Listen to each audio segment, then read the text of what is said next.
யோவான் ஸ்நானகனுக்கு கூட ஒரு மிக சிறப்பான மதிப்பு நிறைந்த பெற்றோர் இருந்தார்கள். அவருடைய பிறப்பும் முன்னறிவிக்கப்பட்டது, ஒரு சிறப்பான பிறப்பு என்று கூறலாம். ஆனால் இயேசு கிறிஸ்துவனுடைய பிறப்போ மிக சாதாரண குடும்பத்தில் சாதாரண பெற்றோர்களுக்கு பிறந்து வாழ்ந்தார்.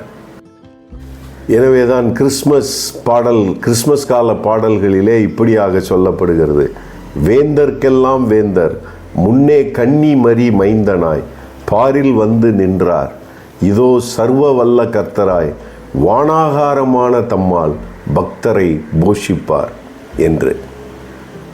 His identity is through his service என்பதை நாம் புரிந்து கொள்ள முடிகிறது. அவர் தான் யார் என்பதை அவர் செய்த சர்வீஸ் மூலமாகத்தான் வெளிப்படுத்துகிறார். இன்றைக்கும் இந்தியாவிலே பல சபைகள் இருக்கிறது. பல சபைகள் உண்மையான தெய்வத்தை ஆராதிக்கிறோம் என்று சொல்லுகிறோம்.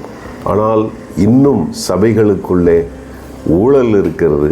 சபைகளுக்குள்ளே மிக மோசமான வாழ்க்கை சூழ்நிலை இருக்கிறது.